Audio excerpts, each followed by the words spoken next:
So to start off the talk, first of all, let's talk briefly about what is a sandbox, right? So fundamentally, a sandbox is an untrusted environment which is designed to kind of contain untrusted content. It's an environment which is designed to contain and ensure that you can have malicious code or exploits, and all of that is contained within that environment. It doesn't leak onto the host, right? And the idea is that you can't detect enough malware or malicious stuff, so you create these containers where you can isolate them and hopefully contain them long enough. So for this talk, we'll actually focus on Windows-based application sandboxes. And in this talk, we are not finding out vulnerabilities in the sandbox implementations. Rather, what we are pointing out are rather fundamental and architectural limitations of sandboxes, what we encounter in our research. And we kind of mostly talk about the limitations in general, in terms of from a security standpoint. So for the sake of this talk, we have divided sandboxes into two types. Type 1 is the OS enhancement-based sandbox, which includes sandboxes like Sandboxy, Buffer Zone Pro. So these have been there for a while, and they're quite popular as well, along with malware research teams and pros. And then the second type is the master-slave model, which includes sandboxes like Adobe Reader X and the famous Google Chrome browser. There's a type 3, which we have not really discussed here, but I'll probably briefly talk about it at the end of the discussion. So before we go into sandboxes, there is some amount of details on Windows OS internals, right? So as we all know, Windows is divided into two main components. One is the user mode and the other is the kernel mode. And unknown to the average user, every time you, for example, interact with, say, a font file in a Word document, you are actually making a lot of kernel component accesses unknown to the user. So fundamentally, what I'm trying to say is that there's a large exposure to kernel interfaces in our day-to-day lives when we use simple applications like internet browsers, Word documents, and so on. And that is kind of the attack surface which we are going to be focusing on today. So let's look at the state of kernel security on Windows operating system today. So it's well known that it's non-trivial to exploit a kernel mode vulnerability reliably, and then there's a fact that there haven't been too much of kernel mode malware found or discovered in the wild. But things have changed in the past few years. For instance, just in 2012, there were 25 CVE items which were actually Windows kernel patches from Microsoft. Just last month, there were 30 CVE items in win32k.sys, which is a very critical kernel component in the operating system. And so our question is, to what degree can a sandbox limit the exposure to kernel interfaces, given that, yes, it is not as trivial to exploit and reliably exploit kernel vulnerabilities. So, and there have been cases of real targeted malware like the DoQ bug, which was exploited not too long back, which was also actually exploiting a Windows kernel vulnerability. So how does it work, right, inside a sandbox? This is how it looks like. So in terms of enforcing the sandbox application will say, dear kernel, please open a file for me, and the file name is at address X, and the kernel points to allowed file.txt, and then it says, okay, here is the handle, right? And then the sandbox says, dear kernel, please open a file for me, and the file is at address Y, and kernel says, okay, here is this file is a secret.txt file, and since you are a sandbox application, I will not let you access the file. So this is how a typical sandbox interacts with the kernel to make decisions, right?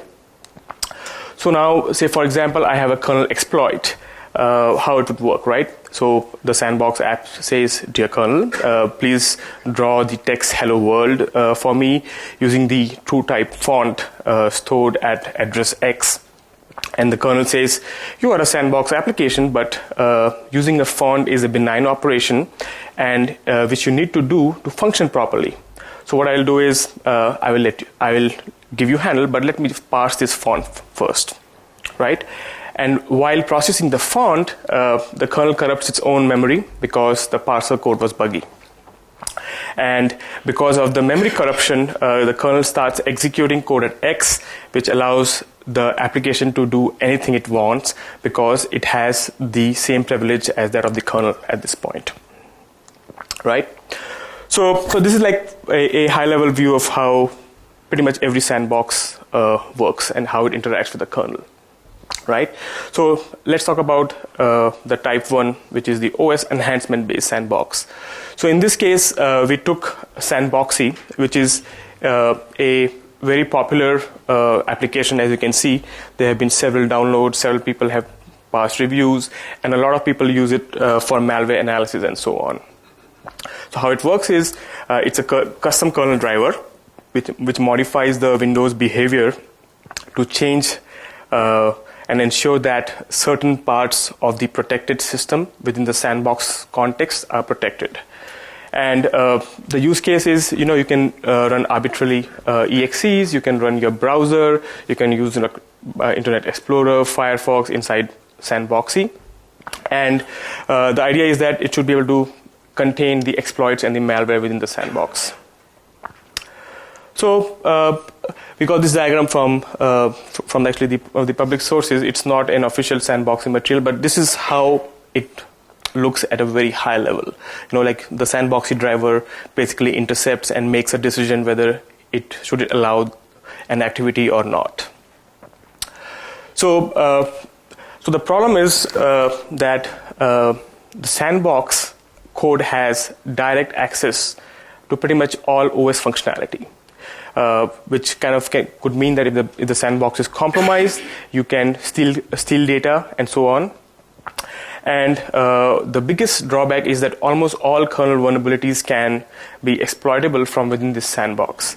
And this sandbox has no means to contain the malicious code, simply because they are running at the same privilege level.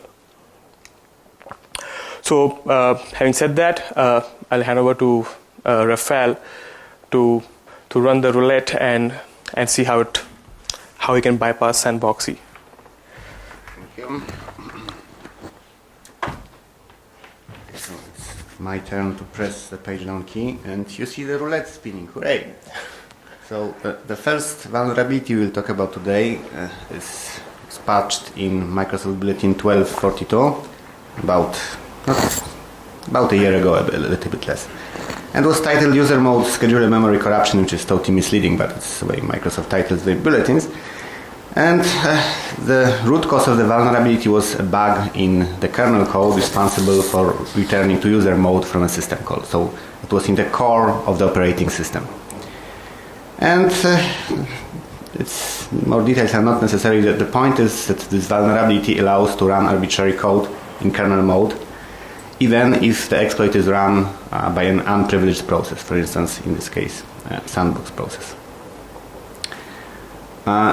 So if we try to run this exploit in a sandbox environment, we'll see it just works. You can take, a public exploit for this vulnerability, which is published in many places like Packetstorm or whatever, and this exploit will work just fine. You will get kernel code execution, but at which stage the game is over, basically, right? Because untrusted code gained code execution in the kernel mode. The tiny catch or the tiny detail is what to do with this unlimited power that kernel mode execution gives you. Because again, normally exploits like this published exploit, all they do is grant the caller, the user mode process, the highest possible privilege. So the system level privilege.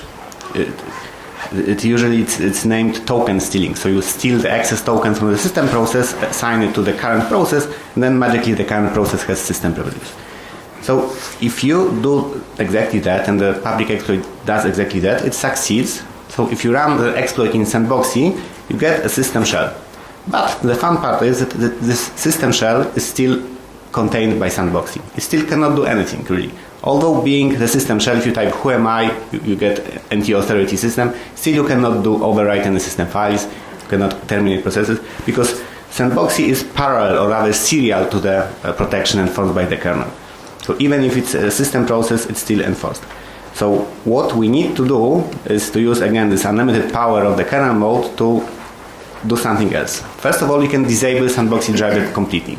Because again, we are in kernel mode, we can uninstall all the hooks, we can even override the body of the Sandboxy driver, we can do anything. But for that, we would need to figure out the exact details how Sandboxy operates, and besides being a bit lazy, it's not necessary. There's a better approach, more generic one. We can migrate to another process, inject code to another process that is not subject to Sandboxy protection. So any process that runs outside of the sandbox. Again, we can do it because while we are in kernel mode, we can overwrite any memory, modify any kernel structures, etc., etc. So particularly, it's doable to inject code into arbitrary process. And that migration trick is the tiny required part to fully bypass the Sandboxy, as we will see in a moment.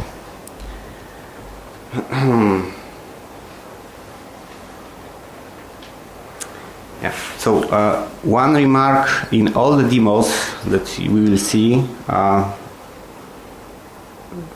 all these sandboxes are run on unpatched Windows 7 Service Pack 1.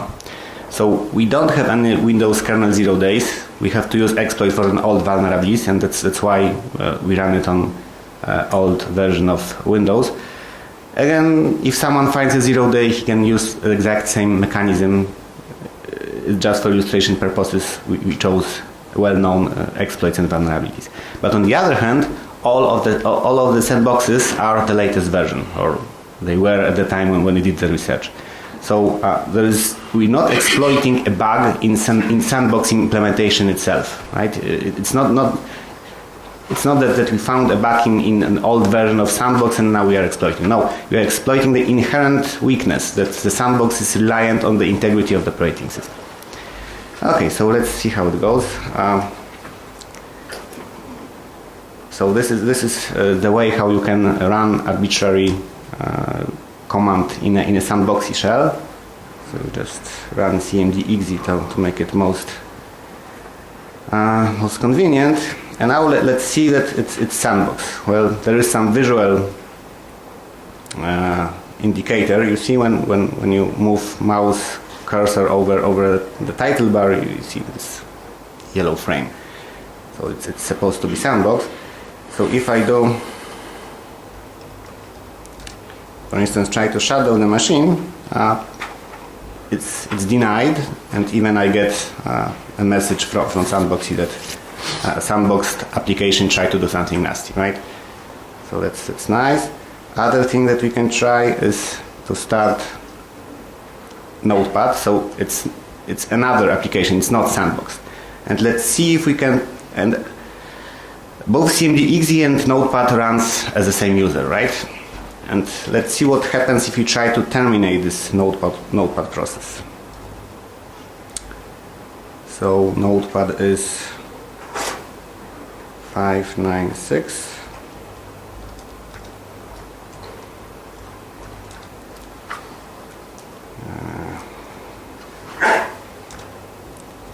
So if you try to terminate it, again you get access denied. So that should convince you that indeed this shell runs protected, or rather confined by the Sandboxy, and it cannot do anything that would damage the rest of the system. Okay, so what happens when we run the exploit?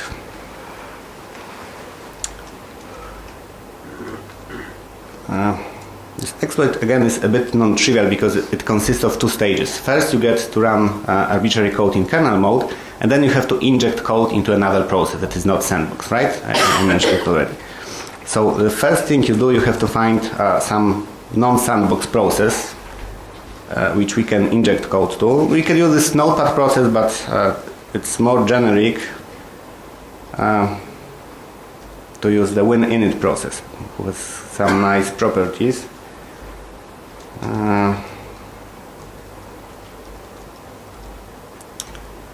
Okay, so winIt is 360, and now let's see what ports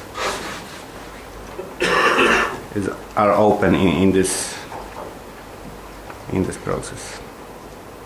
Okay, so winInit is speed 360 and it has open one port for it, probably from some RPC service, and it happens to run a system and it runs outside of the sandbox. So now we just run the exploit. That might require full path through. Yeah, no crash, so it seems to work. Now what we have to do is to wake up this process. So we connect to this open port with netcat, and it is only required to wake up this process, because how this code injection works, then when the process wakes up, then the code gets injected. So that's why we have to wake it by connecting to this port. And now let's see what ports are open in this winInit process.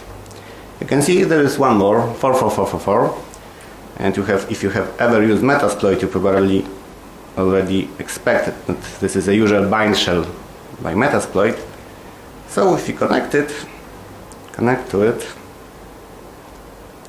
you are greeted by the usual NT authority system shell. Again, the point is that this shell is exposed by the winInit process that is not sandboxed, right? And to convince you that it's not sandboxed, we will try to kill notepad. Where is it? Here. So this time, let's try to kill this notepad from this shell. And you see, this time it worked. So really we are running outside of the sandboxing protection. So again, that demonstrates the full compromise of the sandbox model, not because of the bug in the sandbox implementation itself, but because of the bug in the underlying operating system. We started in an unprivileged shell confined by the sandbox, and then by exploiting a vulnerability in the operating system, we are able to control arbitrary process that does not run as sandbox. So again, it means the complete bypass of the security implemented by the sandbox. Do you want to stay here? Yeah. Okay, that was the first bypass. So and you need to release the focus.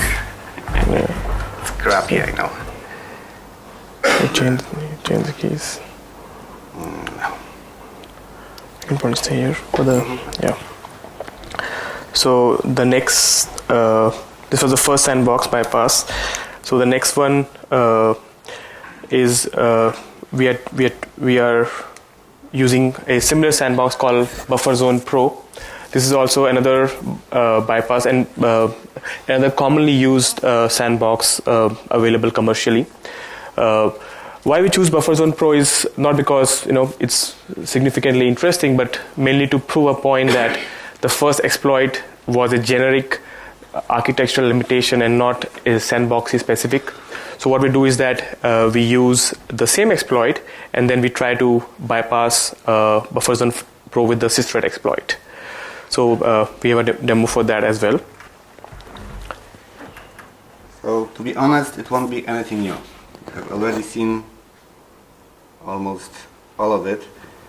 The only difference is BufferZone works a little bit differently.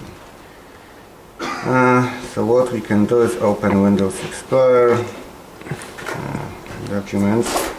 Okay. So you see, we have a secret file named secret file in the documents folder. If you just open it, there's a message, this is a secret file, right?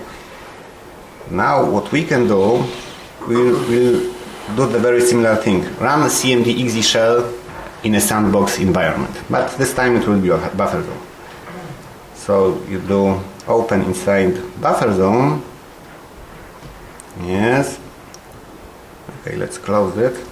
Okay, you see even cmd.exe cannot find all the system messages. It's really sandboxed. And if you do, for instance, start seeing, then if you navigate to the documents folder, documents, here it is. You see, there are no remarks about the secret file. This file is hidden from the sandbox process by the operating system. So there is no way sandbox process should be able to get contents of this file. Again, assuming the kernel works properly. And what we will do, we'll just run exactly the same steps as before. You will see it's exactly the same.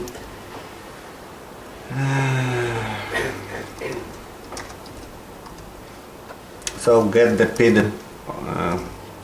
The only difference is you have to use start task manager, I think, to get the PID of winInit process. Whatever. So winInit is 372 on the system.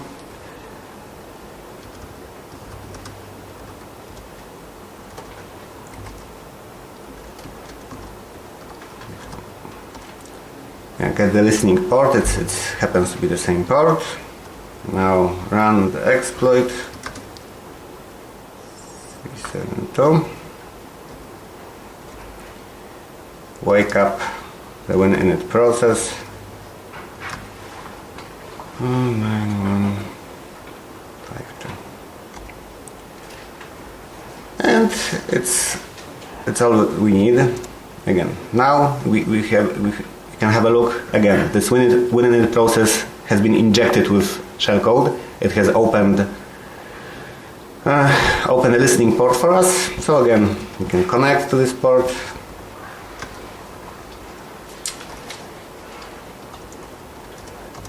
Again, this is highest privileged user mode process that you can imagine. And again, it runs outside of Sandbox.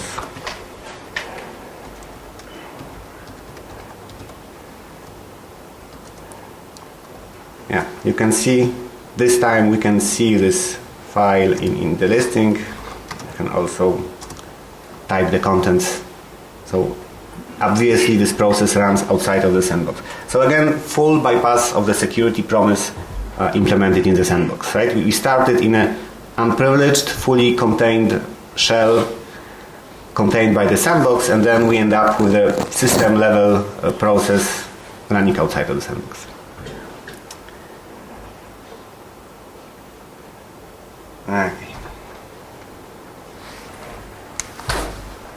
Okay, great. So now that we have completely compromised the type 1 sandboxes, we'll go for the more interesting and the far more prevalent ones, which is the type 2. So type 2 sandboxes typically have two processes, and we are calling it the master and the slave, and they interact over an IPC channel. And the slave is confined using OS operating system access control facilities, and the master mediates the access to the resources. And the best examples for of this type are the Google Chrome browser and Adobe Reader, the Sandbox Reader version. And if you look at it, the high-level architecture from the Chromium resources, this is how the IPC interactions happens between the master and the slave. So the Chromium sandbox runs with low privileges, which is obviously controlled by the operating system, which means that it has restricted tokens, job objects, desktop object, and the integrity level. So then how exhaustive is the OS-based confinement according to the documentation? So as per the Chromium documentation, we found that for mounted FAT and FAT32 volumes, there was no protection. which was documented. There is no protection for TCP/IP, and then access to most existing secureable resources are denied, right? So, and this is fair enough. This should be reasonably good enough to secure and contain and exploit within the sandbox, assuming that the kernel behaves correctly, right? So this is how the Chrome sandbox would work. As you can see, there's the slave is 2856, and it's trying to access a file, and then it sends an IPC call to the master over a named pipe, which is not visible here because Process Explorer doesn't show you named pipe activity, but it sends a message to the master, which is 2808 PID, and then the master ultimately gives it the handle to basically access the file. So basically the idea is that if you compromise the master, it's game over, because master is the one which decides all of the activity of the sandbox. So so far, most of the research which you have seen has to break the Chrome sandbox has been to break the master, right? And there has been a lot of research, a lot of exploits have been written for that. And but our question is, how resistant is the operating system to a malicious slave? And then we actually focus on this aspect wherein we assume that if we can compromise the slave leveraging a OS vulnerability, can the sandbox stand ground? So in case of Adobe Reader, you can observe that it has low integrity level. This is how it looks in terms of the security properties for the sandbox, and it denies you access to all the key resources. And there has been a lot of work done in terms of breaking the master, and in fact, recently there was an exploit found in the wild which broke or breached the Adobe Reader sandbox, and it leveraged a bug in the master, and it was like just last month. So the question is, are kernel vulnerabilities exploitable from within the Adobe Reader sandbox? And then similarly, the Chrome browser, which is based on the principles of Chromium, both Reader and Chrome browser, has slightly different implementation than Adobe Reader. So, for example, you will see the untrusted integrity level is the least privileged level, as opposed to Adobe Reader X, where it's only low. Similarly, we found that the access to fat thread to file system is denied in Chrome, in the Chrome browser, which is kind of interesting because it's not documented in the publicly available Chromium resources. So obviously the Google security team spent extra time and effort adding these additional features there. So and we know about the Pawnium contest, the Pawn to Own contest, where there have been successful attacks against the master. And as we saw that each of these attacks were very complex and non-trivial to exploit, because fundamentally by design, the master is a much smaller code base, but the slave is a much larger code base, because slave does all the rendering and the processing.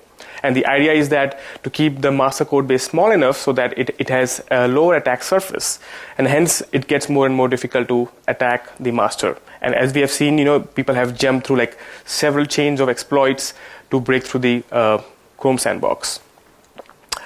So, however, if the slave can exploit a kernel vulnerability in the Chrome browser, they have done some due diligence there as well.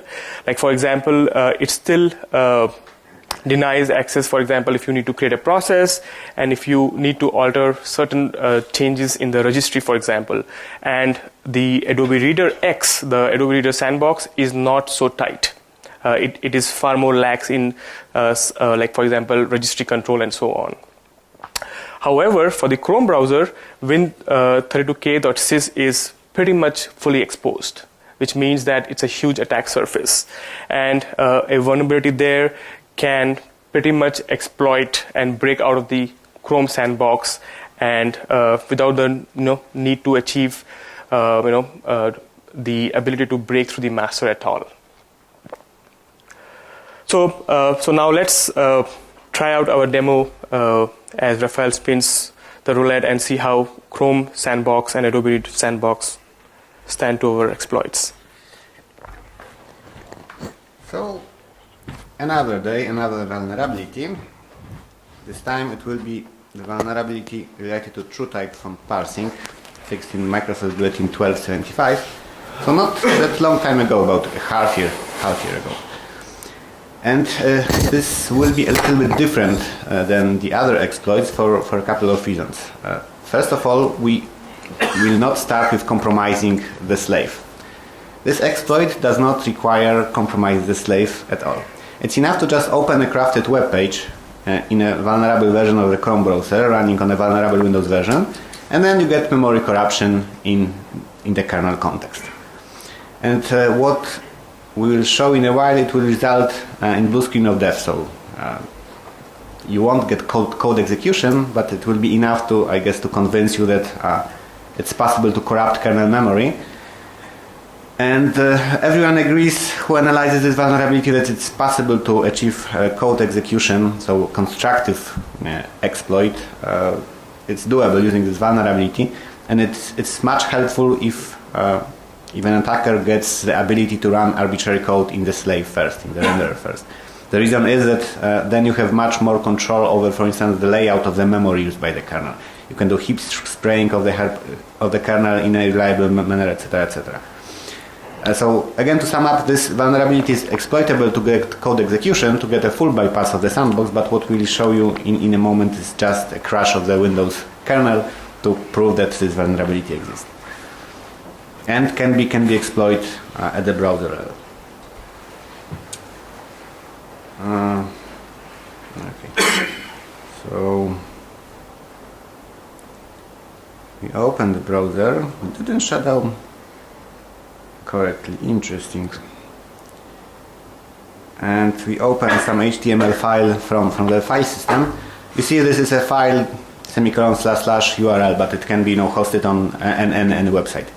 So clicking on random link is safe or not? We can try to find out and to click the link, and the effect is machine panics, right?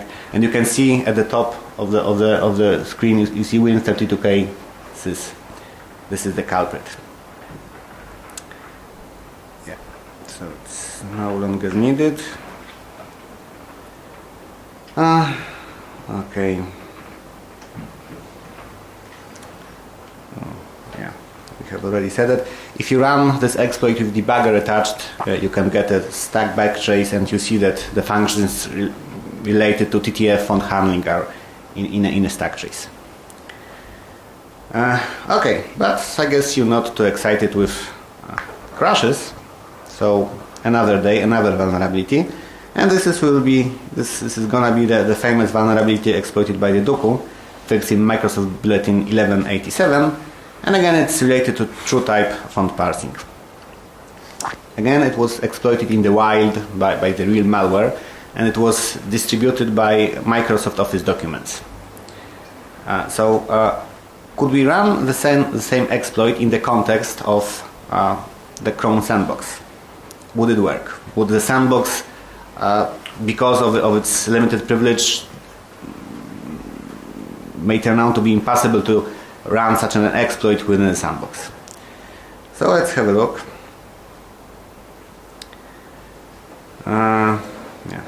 Here. Okay. So now a few words about methodology. It's important to understand what's going on. So if we would like to show you a full exploit, so it would again consist of two parts. First, compromising the renderer, compromising the slave. So you would provide some crafted HTML page, which would, for instance, reference some crafted data structures like vector markup language, whatever data structure that is parsed by the slave. And if we open this HTML page in the Chrome browser, then the slave would get compromised, right? Because most of the input that you pass to the web page via the web page is parsed by the slave. And then once we get code execution in the slave, we are already present on the operating system, and then we can run the exploit against the operating system. So that's not going to happen today. We didn't want to waste time on developing exploit against the slave.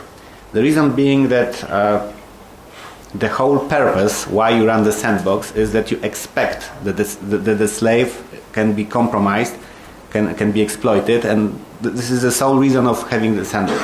So we assume that, again, exploits against the renderer are not that interesting.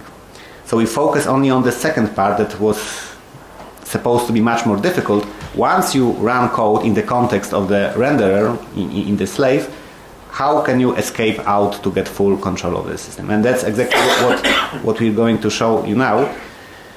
So what we will do, maybe let's start with Adobe Reader first. So we just open some dummy PDF file. It's, the contents is totally irrelevant. We open it only for one reason, to get the renderer running. So if you run Process Explorer and look at the process hierarchy, okay, so the second one is the slave, the renderer process. If you have a look at it, of course it runs as ordinary user, and if you look at the security tab, you can see all these details on the restricted tokens, etc., etc. So it looks like it's supposed to be, and the PID is 3760. 3760. So what we'll do now, we will simulate the first stage of a real full exploit. So instead of passing some complex malformed data structures to the slave, we'll just inject code into it directly by opening the process and writing the process memory. So it won't be a very typical DLL injection, because DLL injection in its vanilla form does not work at all against Chrome browser, for instance, but something close to. So first we'll inject the library that is responsible for handling EOT format that embeds the TrueType font, and then the exploit itself. Okay, so again, this command injects code into the slave. We have noted that 3760 is the slave, not the master. So this command just simulates running the exploit within the context of the slave. Okay, so what's gonna happen? We have a calculator. And usually calculator means that exploit worked properly. And now let's have a look at the process hierarchy. You see that calculator was started by the master, the parent process. Again, we messed only with the injected code into the slave, and somehow master was persuaded to start a calculator. And it was possible because, again, if you look at the slave now, you see the user it runs as anti-authority system. So this exploit that we have injected resulted in the slave running as anti-authority system. It totally broke out of the restrictions imposed by the sandbox. So again, to sum up, that demonstrates the total bypass of the Adobe Reader sandbox once you have code execution in the slave. Once you get code execution in the sandbox, by using the underlying kernel vulnerability, you can totally break out of the system, of the sandbox. You can run arbitrary programs, manipulate any processes. And again, the beauty of this approach is that again, exactly the same exploit code will work against Chrome browser. The only thing that we should do is because the side effect of running this exploit is that it installs a permanent backdoor, so let's remove it. Yeah, so you see that one of the processor was infected. Now it's clean. Okay, so that's again a clean state. So again, we'll do very similar actions this time with Google Chrome. We'll open some totally dummy page. again, it has no malicious content in it. Again, the whole purpose of running this is to get a renderer process running. Let's see what's the process ID of the renderer.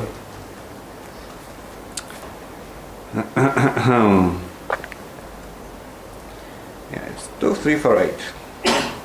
And again, same. It runs as normal user.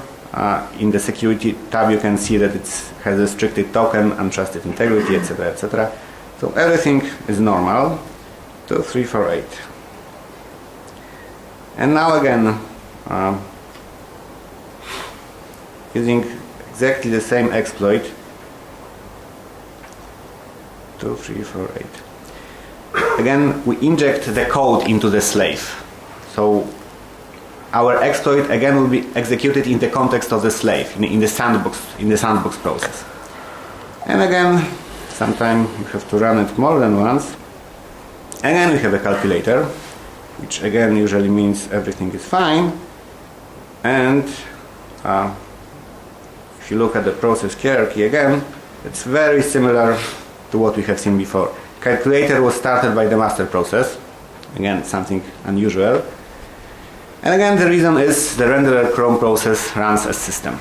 So again, the slave sandbox process was able to execute a kernel exploit vulnerability, get the highest possible privilege in user mode, and then it could instruct the master process to do anything it wants. So again, it demonstrates the total compromise of the sandbox implemented in Chrome browser. Again, assuming that you can get initial code execution in a sandbox environment. Okay. So now I think that's about it about constructive exploits. Okay, we have some more time.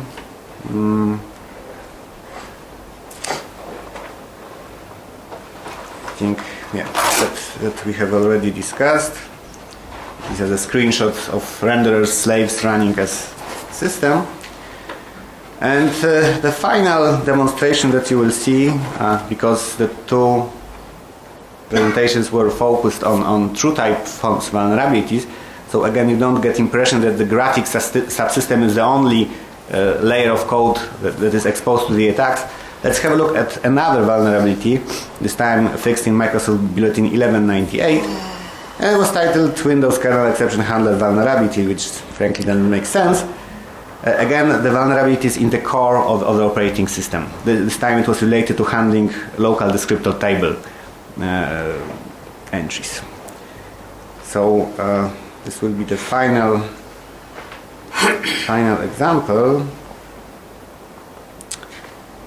So, and again, let's try to play with Acrobat Reader this time, so you don't have an impression that it's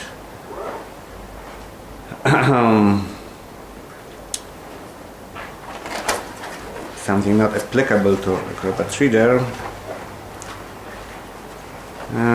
Okay, this is vulnerability, and we will need the process ID. Process ID of the renderer as usual.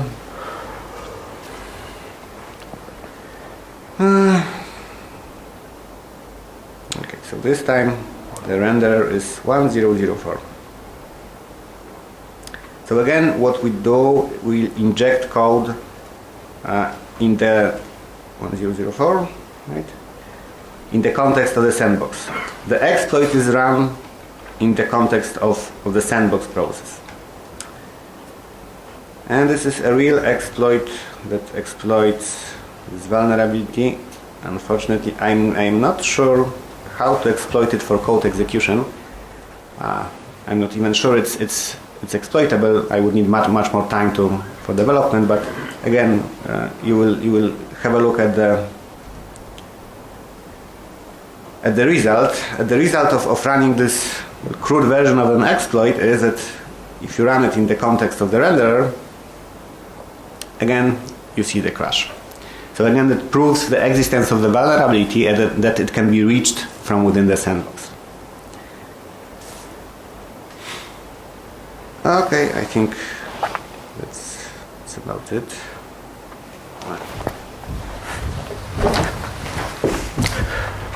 So basically, we demonstrated bypassing all the common sandboxes, and as I had mentioned in my first slide, we didn't factor or take into account one of the very widely used sandboxes. Any idea which I was talking about? It's probably Java. So Java is also a sandbox. We decided to exclude it from this talk because I guess it's pretty widely exploited all the time. You can just go to probably malwaredomains.com for the latest security updates on Java, I guess. So, but yeah, to come to the point of the talk, the final points. Many Windows kernel vulnerabilities have been discovered, and this has been an interesting trend in the past few years, and many more are expected to come because it's a huge attack surface, and there's a lot of new interesting development happening in the exploitation scene of kernel vulnerabilities, as we can see. So if a sandbox relies on kernel security, a suitable kernel vulnerability can be used to completely bypass the sandbox. And in fact, last week in the CanSec West Pwn2Own contest, apparently one kernel OS vulnerability was used to breach the Chrome browser. So it's kind of something which we are likely to see more and more often going forward.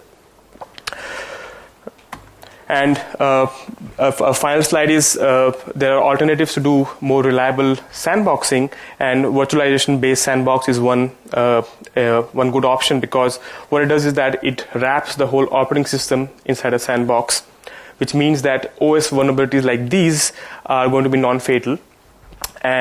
But do not forget that the hypervisor and all the supporting environments are still an attack surface, and for that you need to have a customized hypervisor to limit the exposure.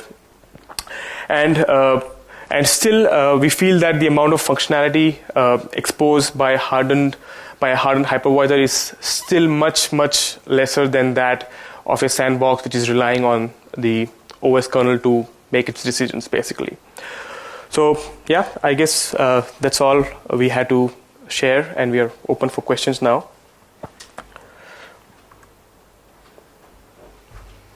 Yeah. So basically, when you're saying that reducing the attack surface and having a hypervisor or even the master-slave model of a Chrome browser of an Acrobat reader, there the attack surface is so low, so small, and it's much more difficult to actually break out through the normal mechanisms without attacking the kernel. Isn't then the real solution not to work around this kind of non-working operating system, but rather, in the future, make sure that the operating system attack surface to the kernel is much lower? I mean, if we could do the same thing, if the operating system would allow us to specify for a renderer, for example, that the attack surface, the kernel exposure is much lower. Maybe only the renderer can only write to a pipe, or it can never write it to a file, it can never read the registry, it can never load a font. The only thing that we allow the renderer to do is to write to a pipe, maybe open a socket or something. Wouldn't that fix the problem instead of patching a hypervisor around and working around the broken OS? Yeah, I think the fundamental point we are talking about is the attack surface, fundamentally, as you said, right? So hypervisor is one way of doing it, but ultimately it's going to be non-trivial to make sure that the exposure to the kernel interfaces is contained, because it's a very wide attack surface. It's the win32cat.sys, it's the memory manager. There's so many aspects about the kernel which are going to be always vulnerable, right? So say from a browser, a Chrome point of view, you could limit the renderer access, but say from a sandboxy, a more generic sandbox, is going to be very difficult. Yeah, Microsoft needs to work on that. So Microsoft, if Microsoft works on that, I guess this would just make a secure operating system first. So just as an example, on Linux, there are efforts to have the seccomp mode, for example, and seccomp filter. Mm-hmm. We can essentially say for a child process, you can say, or in the process, you need to specify that. You can say, this is only allowed to have the following syscalls available. Mm-hmm. So the kernel is the same, but it can only do this and that. Whitelisted, yeah. Right? So that's we even mentioned this BPF filtering in the white paper with it. Okay. Yeah, second filter, yeah. It's a very sane approach to explicitly limit the exposure. But you can do it on Linux, but what to do on Windows? Yeah, that's true. First, you would have to rip out all the graphics of the kernel, because on Windows, the slaves must be able to use the graphics, right? And it means it must access all these kernel interfaces that deal with the graphics. And this is an inherent problem, right? Yeah. On Linux, it looks much better because, again, the graphics is in different layers, so that's much better. And generally, for instance, from the security posture, Linux kernel had a lot of problems with kernel vulnerabilities like 7 years ago, in 2006. But they probably did their homework, and the problem is not that prevalent at the moment. Although, by itself, Linux kernel is also very large, monolithic, and exposes a lot of interfaces. But at least, from the point of view, how many vulnerabilities are reported, it looks much better, right? So if we can all move to a different, more secure operating system, that would be a great solution. But it's not going to happen. Doesn't SMEP, supervisory mode execution prevention, reduce the attack surface? After all, it blocks. Sorry, I can't hear you. Sorry. Doesn't SMEP technology, supervisory mode execution prevention, reduce the attack surface? After all, it blocks code execution from user mode page in ring 0. You're talking about the Intel? SMEP. Yeah, SMEP. So yeah, SMEP has come. I think in Windows 8 is adopting SMEP. Yeah, I think Intel Ivy Bridge processors onwards, they support SMEP. Yes, that is a good kernel mode anti-exploitation, but we already know that there are ways like kernel mode ROP mechanism to bypass SMEP. Fundamentally, the issue is that if you have an anti-exploitation technology like MET or SMEP, it's focused on the exploitation vector. So if a new exploitation vector emerges, it can bypass that technology. So it's definitely a good step, because as of now on Windows 7 there's very limited kernel mode security for an anti-exploitation, but it's definitely a good step. I would say a good foot for Microsoft in the right direction. Now it's SMEP? Yes. There's another one coming named SMAP. So it introduces even tighter control on how kernel can interact with user memory. And it will be a real killer if it's implemented, but maybe in Windows 9 or Windows 10. You mentioned that on the VM and hypervisor, that Ardent hypervisor should limit the impact of those attacks. Did you experiment on basic VMware or VirtualBox setup on workstations? Right. Yeah. So these attacks, the attacks which we are talking about, the kernel, which are kind of getting more prevalent, this can be prevented in a hypervisor-based solution like a VM, because we have basically the whole OS wrapped inside the sandbox, which is the VM. So even if the kernel exploits it, you have a new VM session, and the host won't die basically. So yes, we have tested several. So basically, the only way to bypass that would be to actually bypass the hypervisor, which is and the attack surface for the hypervisor is much smaller than that of the OS kernel, for instance. If it is a good, well-written hypervisor, not the generally available hypervisor, I would say.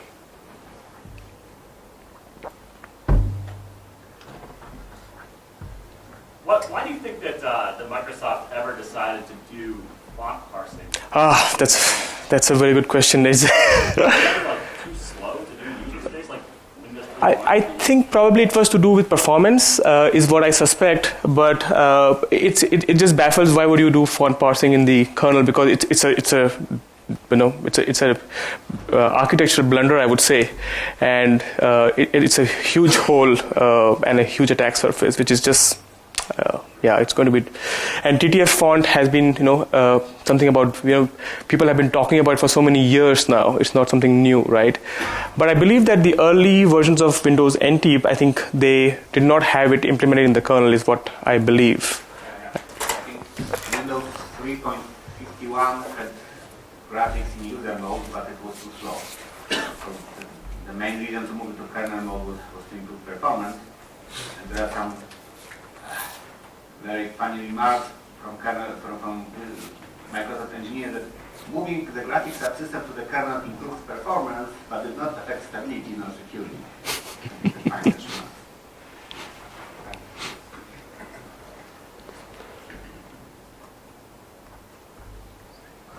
Okay, that's all then. Thank you very much.